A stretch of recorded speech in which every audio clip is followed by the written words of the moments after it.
Confío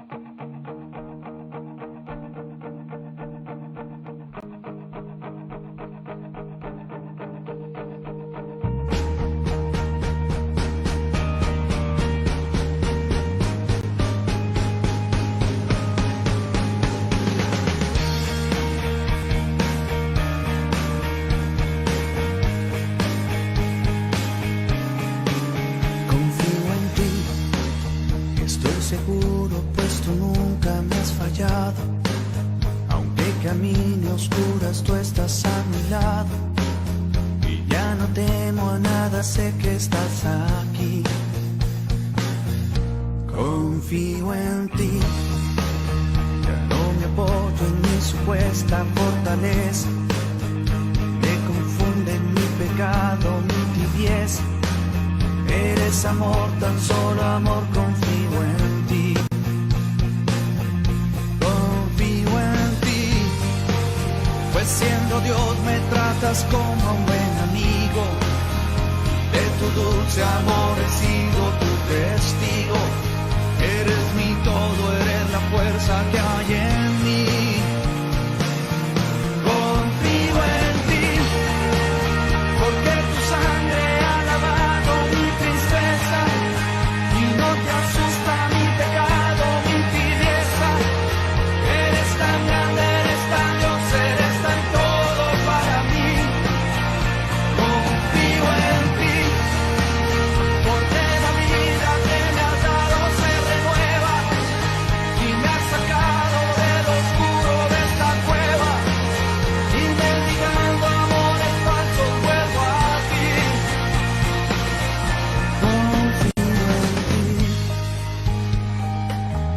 Confío en ti, confío en ti, confío.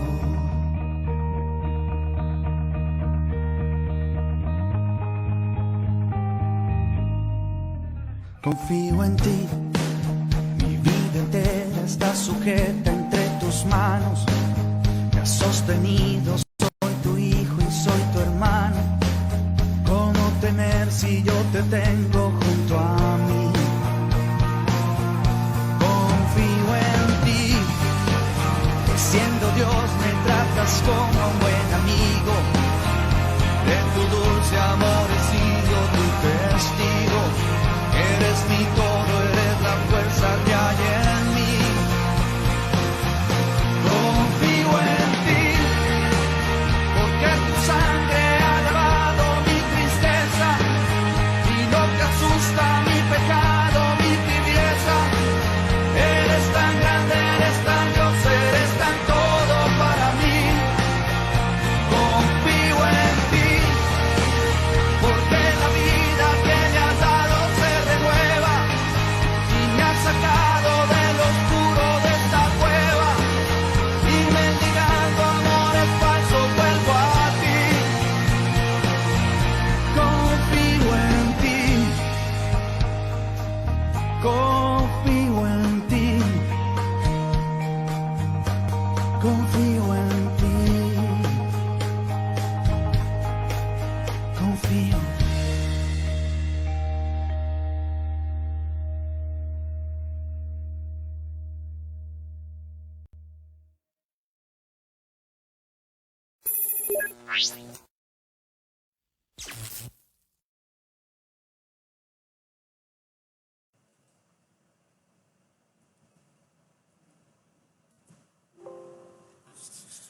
Buenas noches a cada uno de ustedes. Hoy en el 15 de septiembre les saludamos desde acá a su servidor Sergio Mexicanos. Pues qué bueno saludarles hoy con fanfarrias para la patria. Aunque nos han quitado algunas cosas, pues cada quien necesita recordar que hace 200 años pues teníamos esta gracia. Para algunos es una gracia, para otros es otra cosa, pero todo en nombre de Dios. Recordemos que también Marcos nos habla de estas situaciones apremiantes en su evangelio y que debemos estar compenetrados en ellas. Entonces, pues aquí en compañía del Evangelio del León Alado, que es San Marcos, Vamos a iniciar nuestra sesión. Es ya la quinta sesión. Ustedes estamos a la mitad de este curso. Espero que para ustedes esté siendo de mucho beneficio. Hoy, después de la clase, ya puede iniciar a leer el capítulo 1 de San Marcos para que al final de este mes de septiembre, pues usted haya leído el Evangelio completo de San Marcos. Recuérdese, es un capítulo diario. Si en alguno de los días usted no lee un capítulo de Marcos, debe de regresar al capítulo 1, ¿verdad? La idea, y esto es para que nosotros podamos vivir una virtud de perseverancia y sobre todo de lo que estamos llamados en esta vida. Así que todos ustedes están invitados para esto. Para mí es un gusto saludarles nuevamente y pues desearles las bendiciones sobre todo para este día y para el resto de este mes bíblico. Vamos a iniciar nuestra reunión con la oración que está en base a San Jerónimo, doctor de la Iglesia y de las Escrituras, para que Él nos guíe y nos hable por medio de ellas también. Así que escuchemos con atención. En el nombre del Padre, del Hijo y del Espíritu Santo. Amén. Oh San Jerónimo, que en tu vida mortal acogiste la mirada misericordiosa del Señor y con el apoyo maternal de María Santísima fuiste renovado en la vida de la gracia. Danos tu protección y alcánzanos de Dios una sincera conversión al Evangelio de la salvación. Gloria al Padre, y al Hijo, y al Espíritu Santo, como era en el principio, ahora y siempre, por los siglos de los siglos. Amén. Oh San Jerónimo, tú que has sido para huérfanos y necesitados una verdadera llama del amor divino, aliviándolos en sus miserias y penalidades, haz que por tu ejemplo aprendamos a acoger también nosotros a nuestro prójimo con la misma caridad con la que Cristo nos ha amado.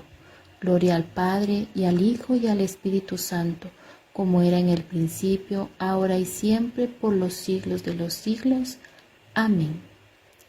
Oh San Jerónimo, que a lo largo de tu vida has revelado a los hombres la misericordia y la ternura de Dios, acogiendo a niños, jóvenes y enseñándoles el camino del cielo, acoge y guía también a nuestra juventud y protégela de todo mal. Gloria al Padre, y al Hijo, y al Espíritu Santo, como era en el principio, ahora y siempre, por los siglos de los siglos. Amén. Oh San Jerónimo, que en tu vida mortal, como buen samaritano, has asistido con amor de Padre a toda persona enferma de alma o cuerpo, socorre con tus oraciones y con tu paternal intercesión a todos nuestros hermanos enfermos, dándole la fuerza y el valor necesario para aceptar y vivir en la fe este momento de dolor, y para que puedan verse pronto libres de la enfermedad y recuperada la paz y la salud, puedan alabarte en tu templo. Gloria al Padre, y al Hijo, y al Espíritu Santo, como era en el principio, ahora y siempre, por los siglos de los siglos. Amén.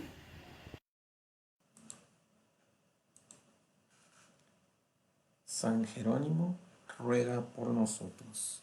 San Jerónimo, ruega por nosotros. San Jerónimo, ruega por nosotros. Nuestra Señora de los Dolores, ruega por nosotros. Nuestra Señora de los Dolores, ruega por nosotros. Nuestra Señora de los Dolores, ruega por nosotros. En el nombre del Padre, del Hijo y del Espíritu Santo. Amén.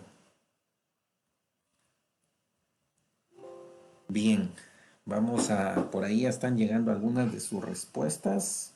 Recuérdense que las respuestas son antes de iniciar el curso, casi como decían las maestras antes, ¿verdad? como gato panza arriba pasaron, ¿verdad? Entonces por ahí andan llegando algunas dos respuestas. Tengo una respuesta de Mirna Elisa Hernández y de Lesbia Yucuté, ¿verdad? Bueno, vamos a ver si coinciden con lo que esta noche vamos a ir discerniendo y tratando de que esto nos dé la gracia importante de, pues, de animar nuestra vida, ¿verdad? Galilea, tierra de gentiles, ¿verdad? Vamos a descubrir juntos este, este preámbulo, porque estas 5 clases, el día de hoy, pues ya le empezamos a dar, después de la pausa y los mensajitos, un poquito más de profundidad al Evangelio de San Marcos, que de hecho lo hemos hecho, pero ha sido un ojo de águila, así rapidísimo. Y esta primera parte de la 5ª clase será el cierre para que ustedes hayan tenido una vista de pájaro, una ojeada del Evangelio del León Alado, y que luego pues vayamos profundizando poco a poco. Por eso es que hoy, después de la clase, después de que antes de que ustedes se vayan a dormir, le den lectura al primer capítulo de San Marcos y puedan saborearlo de una manera distinta en base a las poquitas cosas que les hemos aconsejado en estas clases. Bien, entonces, iniciemos con cosas de Galilea en cuanto a la historia, ¿sí? En cuanto a lo que nosotros necesitamos contextualizar y ponernos en el centro del huracán para saber más o menos qué fue lo que pasaba, por qué en ese lugar había multitud de personas, por qué en Galilea sucedían estas cosas. Y como dato, Galilea tenía 20 ciudades, ¿sí? 20 ciudades a las cuales le pertenecían a ese lugar. Bueno, Galilea, vamos a empezar diciendo, era una región de gran fertilidad natural. ¿Por qué? Bueno, ya van a ver ustedes que hay razones no solo de naturaleza, no solo de que llegan las personas a ese lugar, y por lo tanto Jesucristo también, ¿sí? No rechaza, fíjense bien, la tierra de allá es como ver nuestra tierra de allá de Sololá. No rechazaba ninguna planta porque el aire era tan gentil que se adaptaba a todas las variedades. Todo aquello que se sembrara en Galilea, pues era fructífero. Aquí hay una primera razón en cuanto a lo que dijimos del principio. Es una tierra sumamente fértil. Y aquí vamos a empezar a dar un poquito de condimento a esta parte de qué quiere decir ir a Galilea. Bueno, era una tierra rica y un pueblo culto. Bueno, ustedes dirán, la semana pasada hablábamos que había una guerra entre unos y otros, que estaba dividida en 2 partes la Galilea, la parte alta y la parte baja, norte-sur. ¿Qué pasa entonces? Que esta es una tierra rica y un pueblo culto. Según el historiador Josefo, allá por el siglo I después de Cristo, estima la población en 300 millones. En 3 millones, ¿verdad? Ya 300 millones, ¿va? 3 millones. Entonces imagínense esa región cuando supo que Jesús estaba haciendo milagros, que curaba enfermos. Obviamente era una gran muchedumbre siguiéndole en un país tan pequeño en cuanto a su territorio, en cuanto a distancias. Entonces esto hace ver que también la población se había multiplicado. ¿Por qué se había multiplicado? Es que un siglo antes de que nuestro Señor Jesucristo llegara, pues había sido repoblado este lugar por inmigrantes de Judea. Galilea era la más pagana de las provincias judías. Y era pagana porque habían llegado de todos los lugares.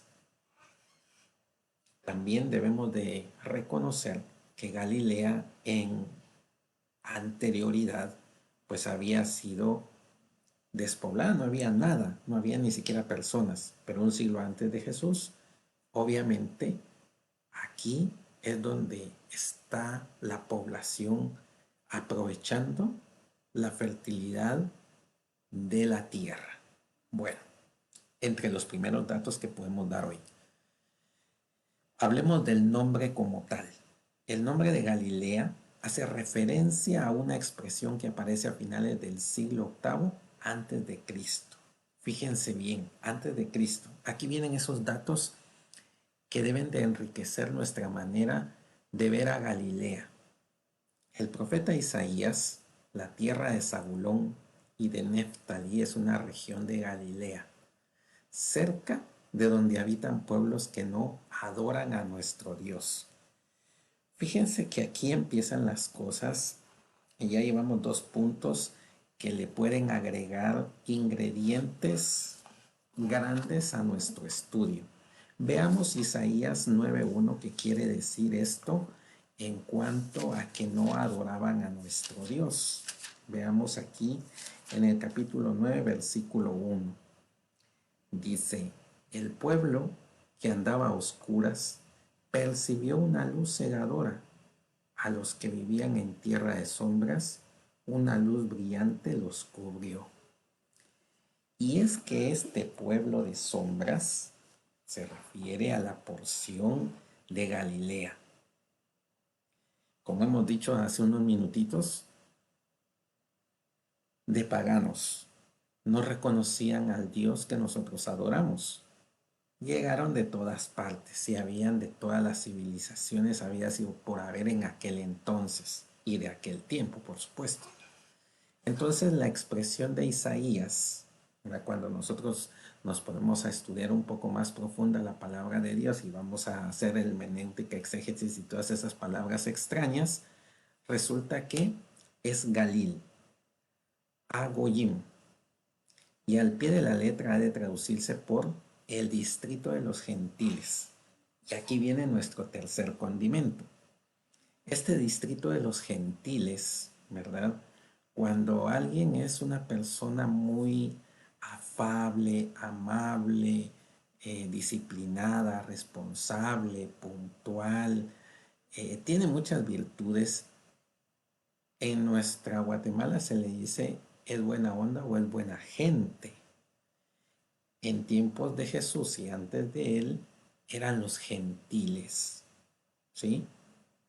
Les gustaba negociar, les gustaba que llegara la gente y no les importaba en cuanto al hacer de Dios. Ese era el cuco que tenían. Simplemente se llevaban bien con todo el mundo, aunque la disputa era entre estas 2 porciones.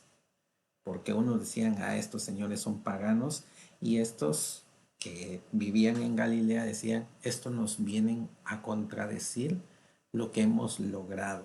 Bueno, entonces se llama así, ¿verdad? El distrito de los gentiles o la tierra de los gentiles, por tratarse de un país alejado del centro religioso de Jerusalén. Estaba alejado, no iban, simplemente no bajaban, no llegaban a Jerusalén. ¿Por qué? Porque cada quien adoraba a un Dios distinto y algunos otros ni siquiera le conocían.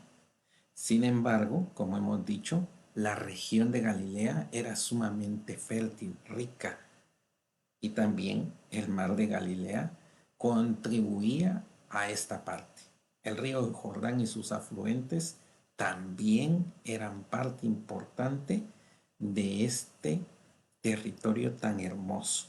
Bueno, como estamos haciendo historia, la versión griega de la Biblia, los 70, cuando nosotros empezamos a estudiar un poquito más de Biblia, resulta que estos señores, Galilea, esta denominación, originariamente genérica, se transcribe ya por Galilea, ¿sí? como nombre específico del país, de donde vendrá a su vez de forma latina de Galilalae, ¿sí? En sí misma la palabra Galilea significa distrito, una porción de pueblo, ¿sí? Es un distrito. Como cada quien se podría circunscribir en su parroquia, en su territorio y decir, ah, puchica, entonces nosotros somos la pequeña Galilea, cierto. Entonces, la tierra de Zabulón y de Neftalí se corresponde con el núcleo principal de Galilea, precisamente la alta y baja Galilea, y es ahí donde empieza la pugna. La zona del lago de Genezaret y la parte central de la llanura de Jezreel.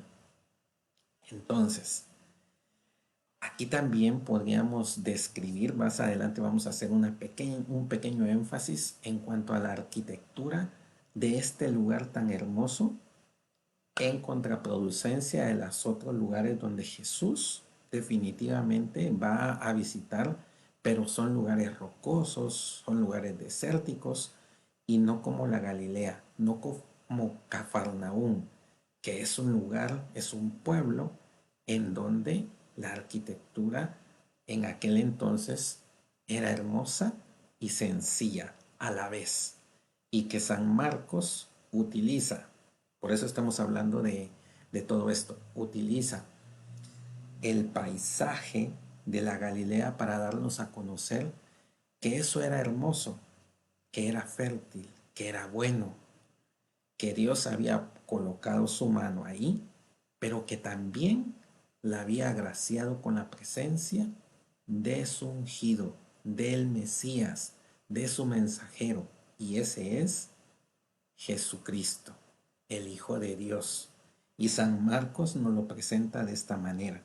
Entonces imagínense, es una maravilla que nosotros no nos podemos, a veces solo decimos, ah, Galilea, Galilea, Galilea, tanto que lo mencionan como que tan aburrido. No, necesitamos darle la importancia que tiene la ciudad como la importancia que tiene el haber llegado Jesús a ella. Bueno, entonces, estas curiosidades que les traigo de Galilea les deben de llamar la atención.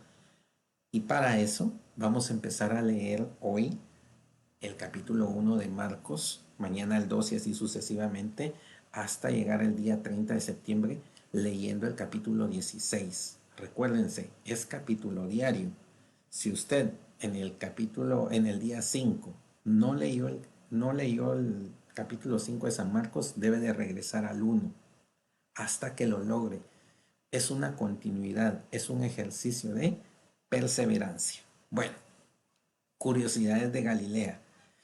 Lo que ven acá, esta imagen, se dice que eran los lirios que Jesús menciona tanto en Mateo como en Lucas, cuando dice que se visten los lirios del campo. Ni Salomón tuvo una mejor vestimenta. Entonces vean las flores que allá en Galilea pues se daban y que Jesús hizo alusión a ellas.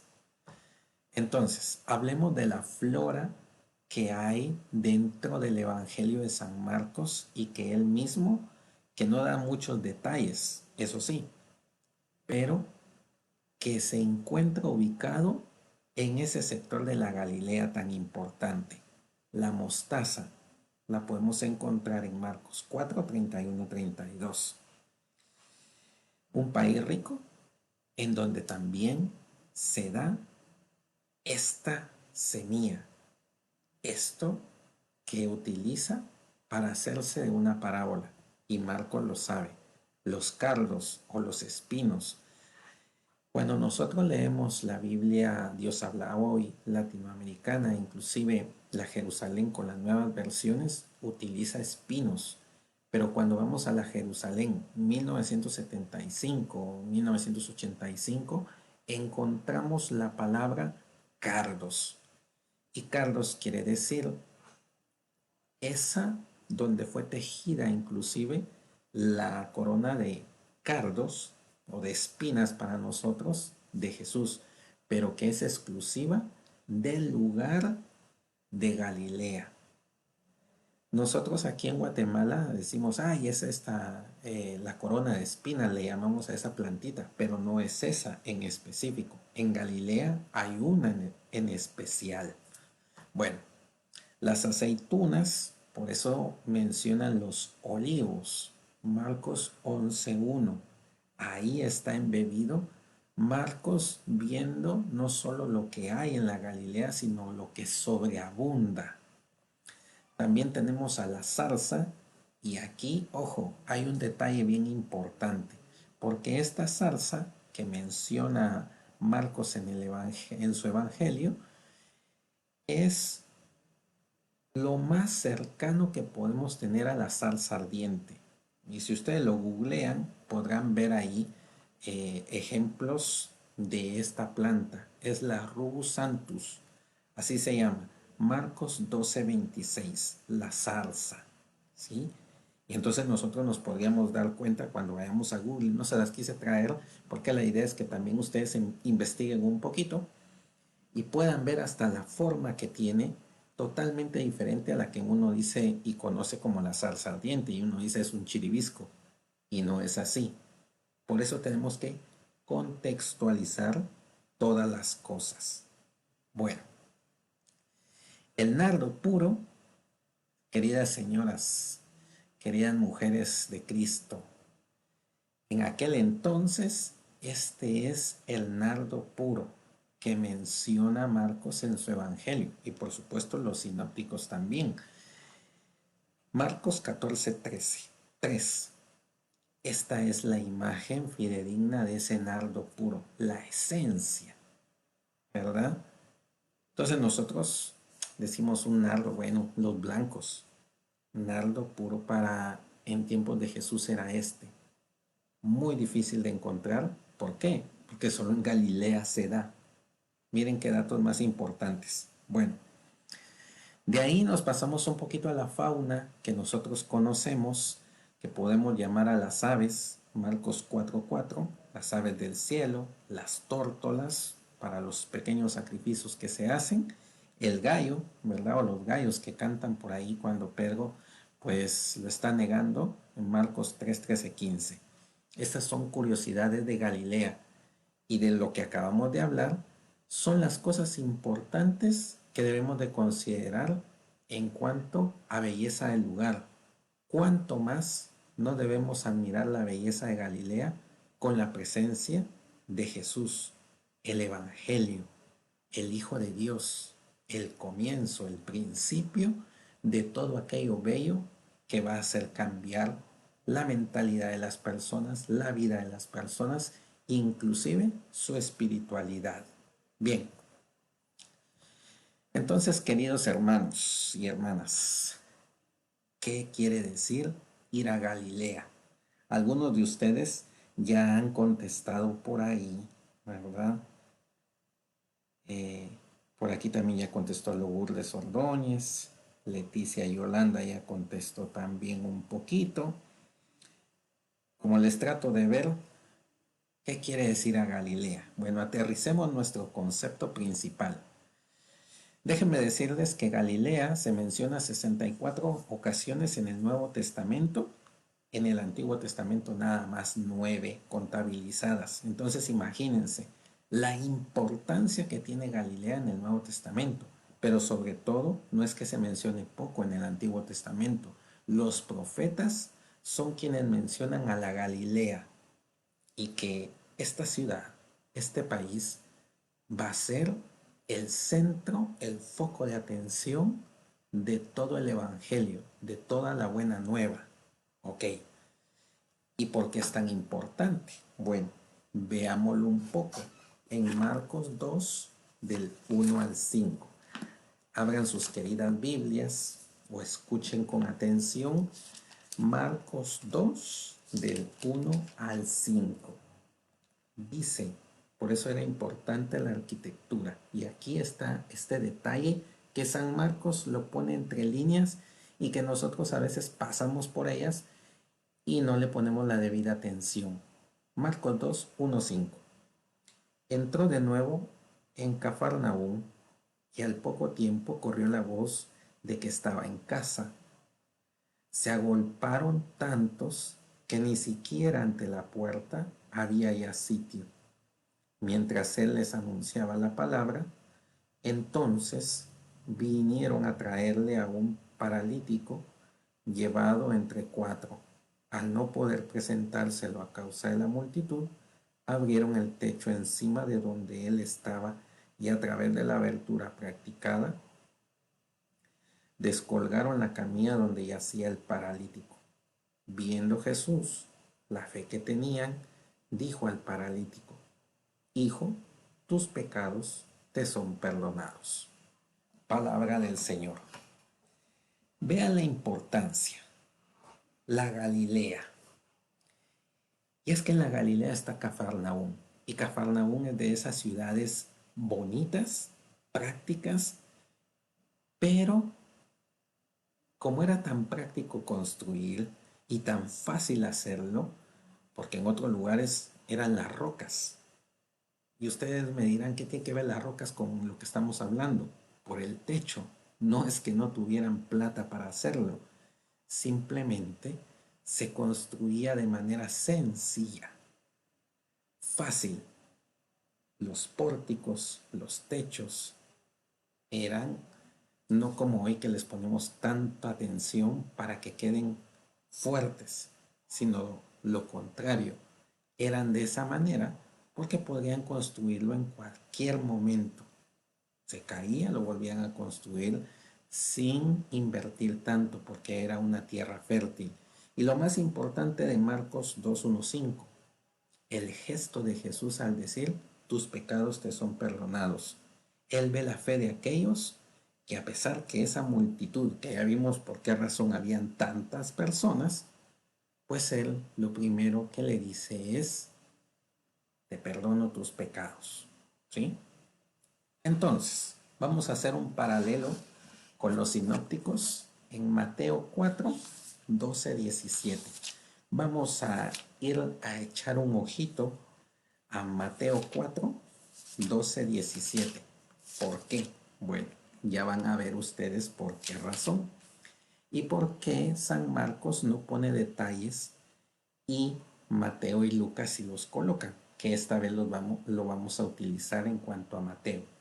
Mateo 4, 12, 17 dice: cuando oyó que Juan había sido entregado, se retiró a Galilea, pero dejó Nazaret y fue a residir a Cafarnaúm, junto al mar, en el territorio de Zabulón y Neftalí, para que se cumpliera lo dicho por el profeta Isaías: tierra de Zabulón y tierra de Neftalí, camino del mar, allende del Jordán, Galilea de los paganos. El pueblo que habitaba en tinieblas ha visto una gran luz. A los que habitaban en paraje de sombras de muerte, una luz les ha amanecido. Desde entonces comenzó Jesús a predicar y a decir: convertíos, porque el reino de los cielos ha llegado. Palabra del Señor. Miren qué bonito. Por eso, la razón primaria, a Marcos le interesaba decirle a las personas aquellas que debían de empezar a dejarse perdonar. Mateo debe de dar datos específicos, profecías. ¿Por qué? Porque está escribiéndole a otros pueblos, a otras civilizaciones. Y entonces ellos, Mateo y Lucas, dan un poquito y extienden más los detalles. Si se dieron cuenta, Cafarnaúm se presenta como esa ciudad en donde la vida pública de Jesús en cuanto a sus milagros y a sus acciones empieza a darse. Y hay un dato bien importante en Mateo 4, 12, 17. Dice en el 15: camino del mar. Por eso Galilea es llamada la tierra de los gentiles o de los paganos, porque en todos aquellos lugares en donde se paraban a ver el comercio eran recibidas las personas con alegría, porque llevaban ese intercambio. Se va a escuchar feo, no les interesaba a Dios, simplemente necesitaban estar en concordancia de los trueques, a tal punto que cuando llega Jesús es una bomba, es una novedad. Tan novedad es que no los logra convencer. Muchas personas, ya lo vamos a ver mañana y en las siguientes clases, que definitivamente no ha hecho o no ahonda la predicación, porque tienen esa cerrazón de corazón y han entendido el Evangelio de una manera distinta. Bien, entonces, concluyamos esta primera parte en cuanto a qué quiere decir Galilea. Galilea es el lugar donde se ve a Jesús. Todas sus respuestas deben de coincidir un poco en estas cosas. En el relato del 16:1-8 termina de manera así tajante, brusca. Ya sabemos que del 9 y siguientes continúa el relato, pero ya hemos dicho en sesiones anteriores que esa es un añadido de alguien que utilizó a Marcos, pero cabe dentro del canon. Pero por estudios nosotros conocemos esto, ¿verdad? Pero ¿qué quería Marcos en esa parte hasta este versículo 8? Que nosotros nos quedáramos con el deseo de que en Galilea se encuentra Jesús. ¿Qué significa o qué significado tiene ir a Galilea? Encontrar a Jesús. Esa era la respuesta más correcta, sencilla y breve. ¿Qué quiere decir Galilea? Encontrarme con Jesús, tener el encuentro con Jesús. Y Marcos, después de prolongar 16 capítulos, lo que nosotros o lo que él pretendía para el lector es que tengamos un encuentro vivo con Jesús, dejándonos transformar en el bautismo. Bien, ¿qué es ir a Galilea entonces? Galilea fue el lugar histórico donde se reveló Jesús de forma eficaz, pero en la debilidad, ¿sí? En la debilidad. Galilea en sentido figurado es el modo en que Jesús se sigue revelando eficazmente actualmente en la debilidad de su iglesia y de su palabra. Hoy en día estamos viendo una debilidad, entre comillas, de la iglesia, porque nos dicen, no, nos vamos a contagiar, va a pasar esto, va a pasar el otro.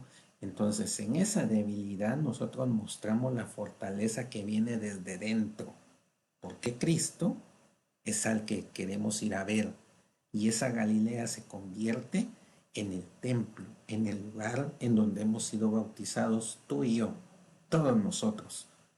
Y es donde recordamos que nos hacemos parte de los hijos de Dios.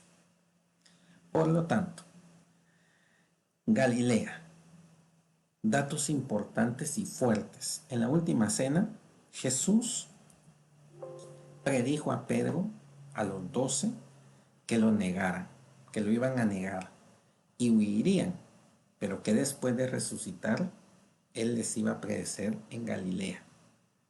Ellos no le creyeron, se fueron, escaparon, como ustedes quieran llamarle, tuvieron miedo de corazón, como hoy muchos tenemos inclusive miedo de ir a la iglesia, miedo de estar ahí, miedo de estar con él. Una cosa es estar reunidos, como dice por aquí un cierto elemento, ¿verdad? Apuñuscados, y otra cosa es buscarle a él, encontrarle a él. Entonces tener un encuentro vivo con él, llevar a cabo lo que Marcos nos dice. Por lo tanto, el anuncio se cumplió, abandonaron a Jesús y se perdieron la gran lección. Hoy en día, muchos de nosotros y muchos grupos católicos que eran fervientes en masa, pues han perdido miembros, porque ya no quieren llegar, porque lo virtual no les parece, porque esto, porque el otro, y entonces se cumple, ¿sí? Podemos decir que el mismo Jesús nos está diciendo que no nos vayamos, que nos quedemos, que vayamos a esa Galilea, que Él está luchando contra esto, pero nosotros bajamos la guardia. Luego, cuando Jesús muere y resucita, entonces el ángel les va a anunciar a las mujeres: decida a los discípulos y a Pedro que les precederá a Galilea. Ahí lo verán. ¿Por qué allá? ¿Por qué nuevamente tienen que llegar? Porque es la fertilidad del lugar. Es donde la sombra, ¿sí? Fíjense bien todo lo que hablamos al principio de esta clase. La tierra fértil debería de ser repoblada por la fe de los buenos cristianos, que debía de salir desde dentro esa fe que contagia como un grano de mostaza, que a pesar de las espinas, los cardos, que a pesar de todas esas situaciones difíciles, que la semilla sembrada se la llevan los pájaros, ¿sí? Él los está esperando para poder nuevamente creer en ellos y que sean una tierra fértil. Tú y yo estamos llamados a ser una nueva Galilea, donde Jesús sea el protagonista de nuestra vida. Claro, algunos de ustedes podrían haber dicho en sus respuestas, pues ir a curar enfermos, ir a hacer esto. Sí, pero con Jesús, no con tus fuerzas, porque pueden ser muy buenos planes, muy buenas ideas, aportaciones, pero ¿cuánto estamos haciendo como lo que hicieron los apóstoles después de encontrarse con Jesús en Galilea? Y entonces es así como nuestro Señor Jesucristo le pone la guinda, y sobre todo San Marcos, a su evangelio para decir: ir a Galilea es un encuentro con Jesús. Muy bien, queridos hermanos, hemos llegado a la primera parte de esta nuestra sesión. ¿Qué les ha parecido esta quinta clase en su primera parte? Bueno, en lo que yo leo y los saludo por mensajitos, pues ustedes también pueden mandarme sus mensajitos y la impresión que se llevan de la resolución de la pregunta, que quiere decir ir a Galilea. Bien, a ver, un saludo para Judith López, para Gema González. Hola, Gema. Por ahí creo que nos está viendo Eric Hernández, Leslie y Osvaldo.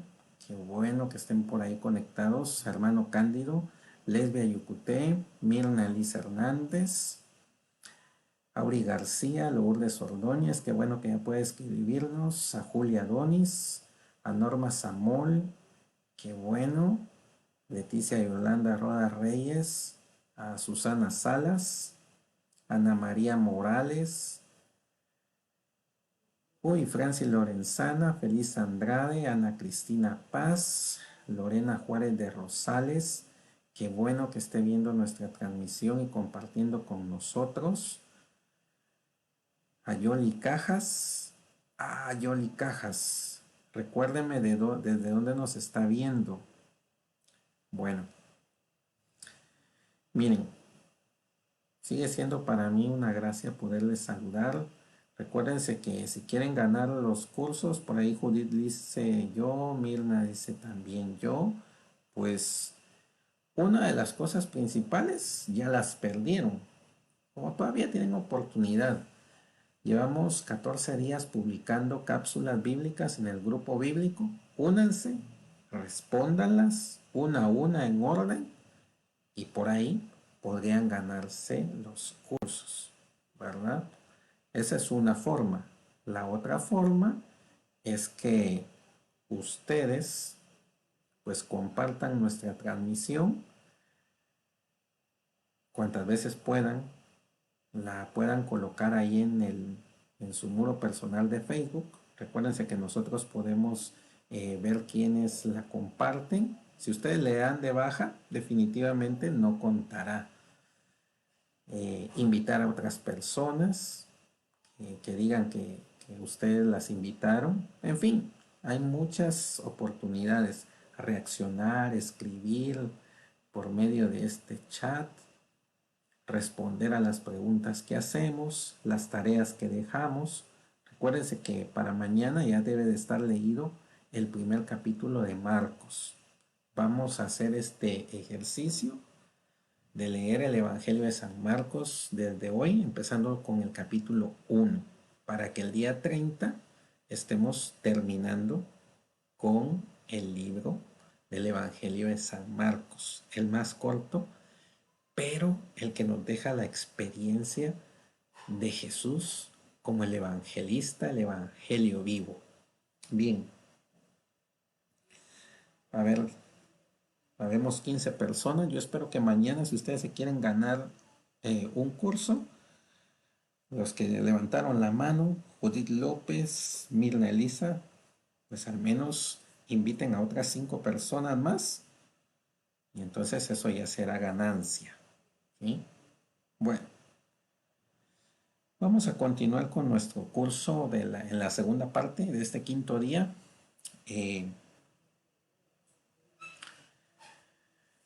Para ponerle la guinda.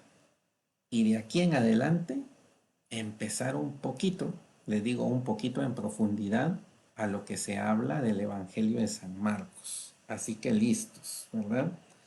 Edith Rafael, recuérdense que las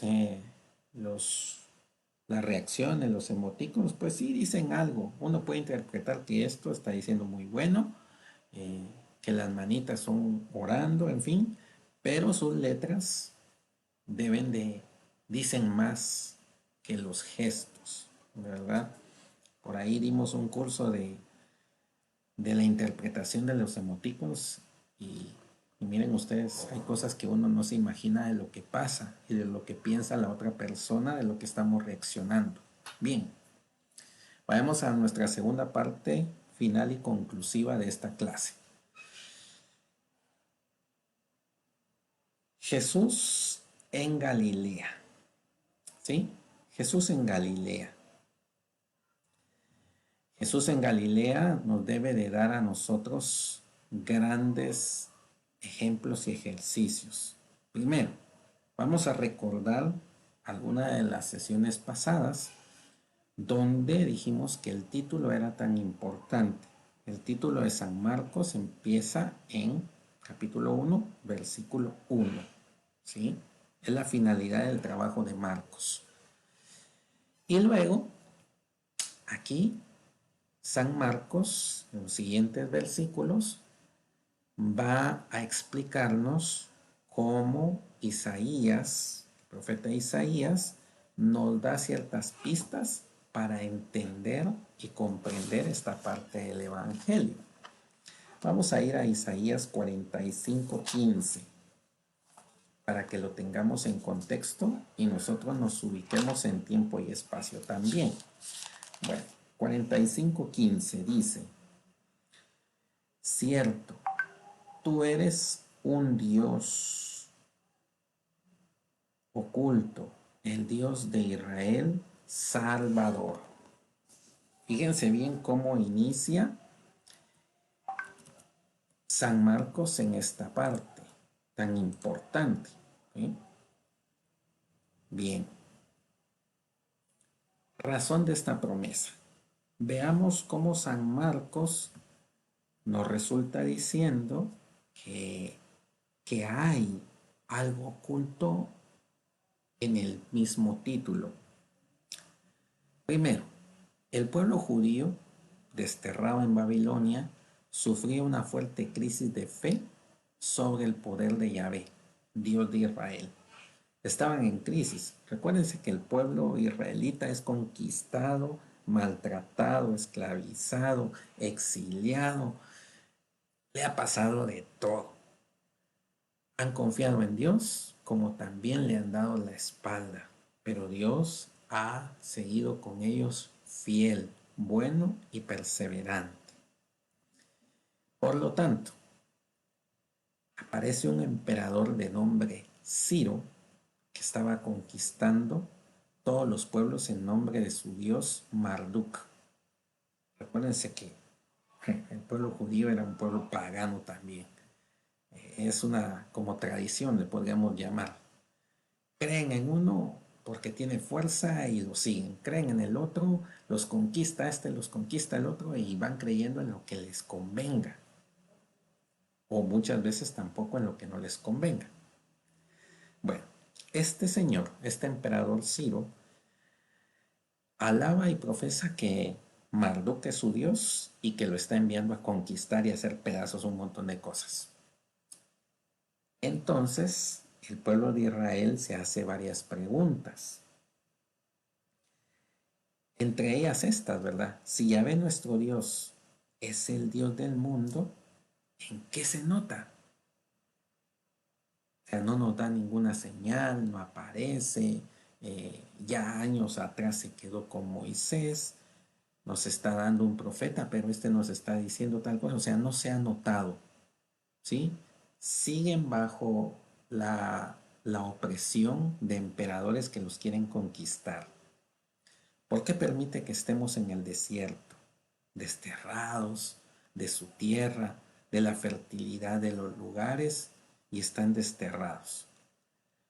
¿Cómo no actúa con 20 legiones de ángeles y nos libera?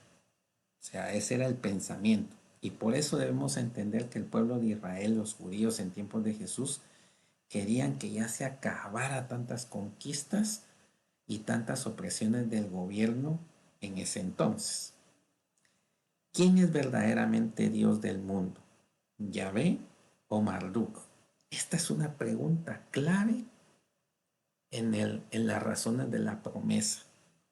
Ya están dudando de su fe, ya están diciendo, bueno, Marduk está mandando a este Ciro y está amenazándonos. Bueno, pero fíjense cómo es el mensaje de Isaías. Esta foto que están viendo ustedes en pantalla. A ver, voy a desaparecer un ratito.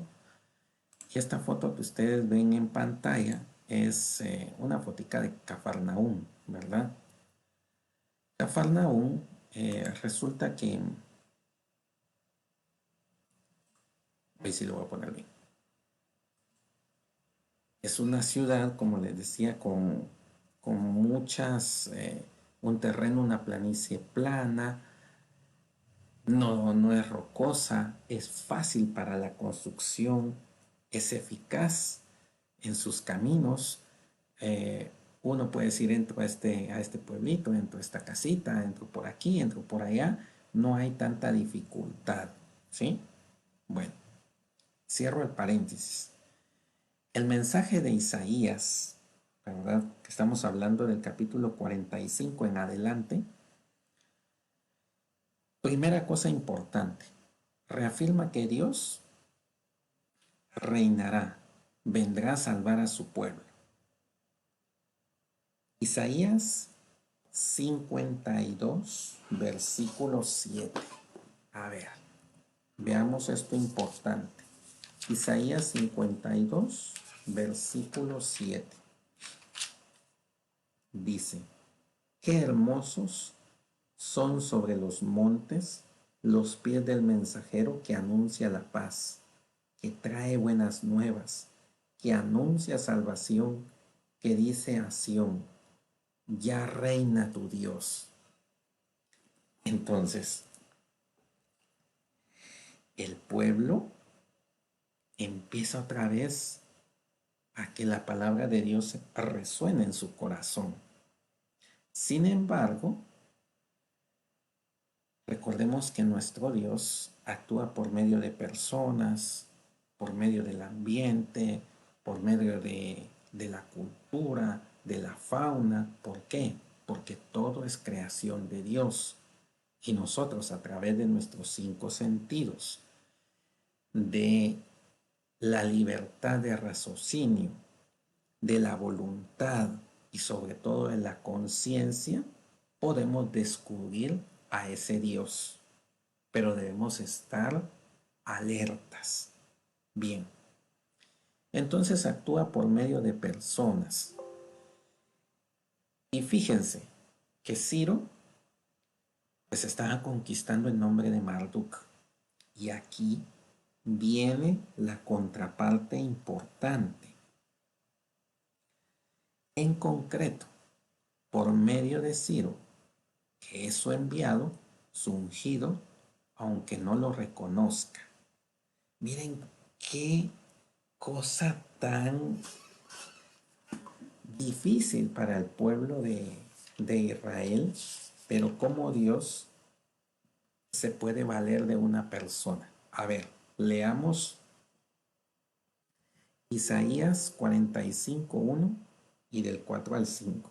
Dice, esto dice Yahvé a su ungido Ciro, a quien he tomado de la diestra para someter ante él a las naciones y discernir la cintura de los reyes, para abrir ante él los batientes y que no se le resistan los portones. O sea, el cambio de mentalidad y lo que estaban viviendo en su momento. 4:5. A causa de mi siervo Jacob y de Israel, mi elegido, te he llamado por tu nombre y te he concedido este honor, aunque tú no me conozcas. Yo soy Yahvé, no hay ningún otro fuera de mí, ningún Dios existe. Yo te he ceñido como guerrero, aunque tú no me conozcas. Miren qué imponente, importante y agraciada es la palabra en cuanto a que esta persona, Ciro, va a ser el mensajero de Dios. Qué bonito y qué impactante sería para el pueblo de Israel estar escuchando esto. Por ello, actúa Dios por medio de su palabra eficaz, que Él realizará todo lo prometido. Y ahora veamos cómo, después de capítulos más adelante, 55, 10 al 11, nos dirá, del mismo modo que descienden la lluvia y la nieve de los cielos y no vuelven allá de vacío, sino que empapan la tierra, la fecundan y la hacen germinar para que dé simiente al sembrador y produzca pan para comer. Así será la palabra de mi boca, no tornará a mí de vacío, pues realizará lo que me he propuesto y será eficaz en lo que te mande. Ya vimos en esta primera parte de la clase 5 todo lo que acontece en Galilea. Ahora lo que acontece en la persona de Ciro y cómo va a ser el instrumento que Dios ha elegido para mostrarles que no debemos de cambiar nuestra manera de ser religiosos y de tener esa fe. Qué bonito es eso y qué impresionante se vuelve. Entonces, es la palabra proclamada por su heraldo, Ciro, a pesar de lo que está haciendo. Pero ahí hay y existe la intervención divina, la fuerza de cualquier heraldo, y de su mensaje proviene del que lo envía. Y ojo aquí, atención a esto que les voy a decir. Resulta que el pueblo de Israel entonces dice, entonces Dios nos está enviando a alguien que nos va a liberar con la fuerza de Ciro. Se fueron por otro lado otra vez. Dios está enviando un mensaje y por eso necesitamos despertar nuestros 5 sentidos. nuestra libertad, dignidad, pero también nuestra inteligencia, encenderla y por supuesto nuestra voluntad. Y como en este caso, el que envía es Dios, su anuncio es palabra poderosa y eficaz que no falla y realiza su contenido. Veamos cómo lo interpretan entonces. Isaías 46:10. Vamos de un lado para el otro en cuanto al libro de Isaías, pero esto es bonito leerlo. Desde el principio anunció el futuro, de antemano lo que aún no ha sucedido. Yo digo, mis planes se realizarán y todos mis deseos llevaré a cabo. Entonces, Isaías es el que anuncia esta promesa, el evangelizador, que obviamente es una figura que el pueblo debe de ver en mensaje de Dios y no en mensaje de lo que quiere el hombre. ¿Qué queremos nosotros hoy? Que se acabe la pandemia, pero el mensaje religioso de Dios es completamente distinto. Es que vayamos a esa Galilea y nos encontremos con ese Jesús vivo, pero que tú y yo lleguemos con los ojos abiertos y el corazón palpitante para que nos podamos dejar convertir por Él. Bien, entonces, queridos hermanos, de esta manera Dios dirige la historia de la salvación. Aprender a descubrir cómo actúa Dios dirigiendo la historia de la salvación. Solemos buscarlo en hechos espectaculares, sin caer en la cuenta que ya está actuando en la historia de cada día. Si allá fue Ciro, aquí podría ser el COVID. ¿Sí? Entonces necesitamos descubrir a Dios en el mensaje de San Marcos, en la debilidad de aquel que trae la buena nueva y descubrirle con la capacidad de nuestra inteligencia. Por lo tanto, así se convierte en elocuente el aparente silencio de Dios. Nosotros probablemente estemos invitando a hacer cadenas para que se acabe el COVID. Yo les diría, las cadenas deben de ser y pedir discernimiento para encontrar la voluntad de Dios. Que nuestra lectio divina sea encontrar y buscar la voluntad de Dios en nuestra situación en la que vivimos. Y por lo tanto, se verá un mensaje completamente distinto y verás sobre todo.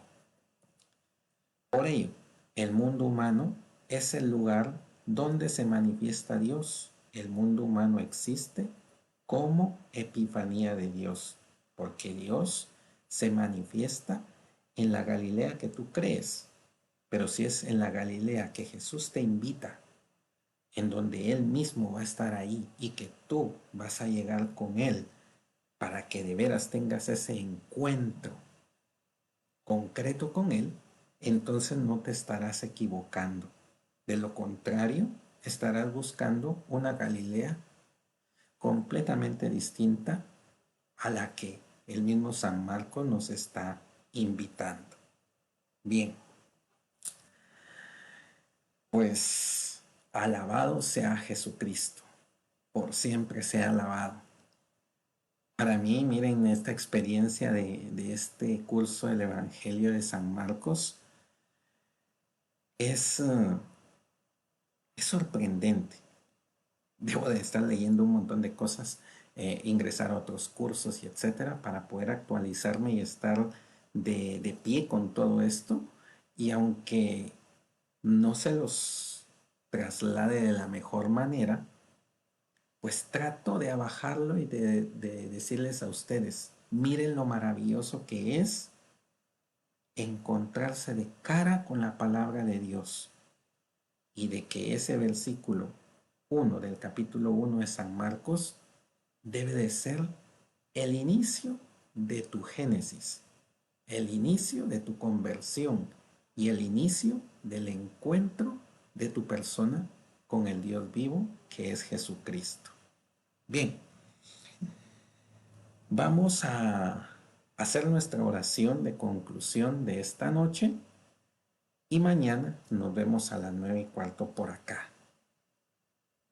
Bien, llegamos juntos en el nombre del Padre, del Hijo y del Espíritu Santo. Amén. Oh Dios, tú que concediste a San Jerónimo una estima tierna y viva por la Sagrada Escritura, haz que tu pueblo se alimente de tu palabra con mayor abundancia y encuentre en ella la fuente de la verdadera vida. Por nuestro Señor Jesucristo, el que vive y reina junto con el Padre en unidad del Espíritu Santo, y es Dios, por los siglos de los siglos. Amén. En el nombre del Padre, del Hijo y del Espíritu Santo. Amén.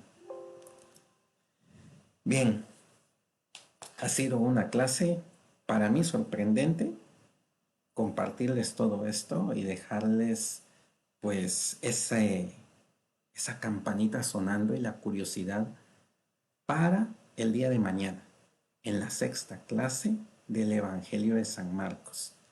Así que tengan muy buenas noches. Su servidor en Cristo, Sergio Mexicano, se despide de ustedes y los deja con la alabanza y nuestro promocional en cuanto a los cursos libres, donde aquí en Coñonía Evangelizadora le damos forma a tu formación. Que el Señor los bendiga y nos despedimos por mensajitos. Recuérdense, sigan participando para poderse ganar cursos aquí en Coñonía Evangelizadora. Hasta mañana a las 9:15.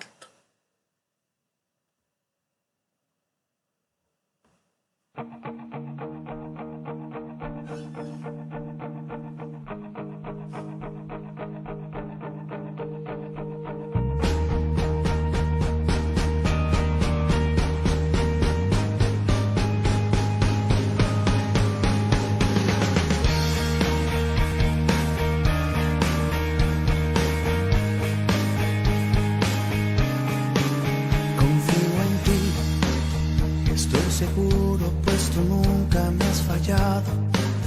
Aunque camine a oscuras, tú estás a mi lado. Y ya no temo a nada, sé que estás aquí. Confío en ti. Ya no me apoyo en mi supuesta fortaleza. Me confunde mi pecado, mi tibieza. Eres amor, tan solo amor, confío en ti. Confío en ti. Pues siendo Dios me tratas como a un buen amigo. De tu dulce amor he sido tu testigo. Eres mi todo, eres la fuerza que hay en mí. Confío en ti. Porque tu sangre ha lavado mi tristeza y no te asusta mi pecado, mi tibieza. Eres tan grande, eres tan Dios, eres tan todo para mí. Confío en ti, porque la vida que me has dado se renueva y me has sacado del oscuro de esta cueva. Y mendigando amores falsos vuelvo a ti.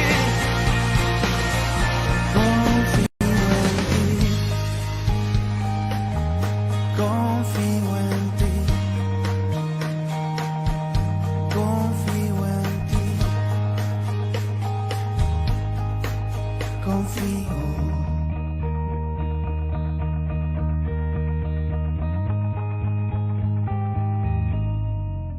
Confío en ti. Mi vida entera está sujeta entre tus manos. Me has sostenido, soy tu hijo y soy tu hermano. ¿Cómo temer si yo te tengo junto a mí? Confío en ti.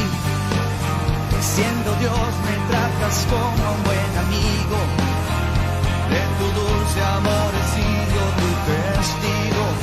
Eres mi todo, eres la fuerza que hay en mí.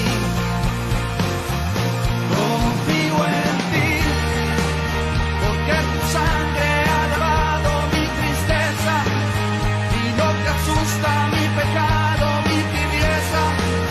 Eres tan grande, eres tan Dios, eres tan todo para mí.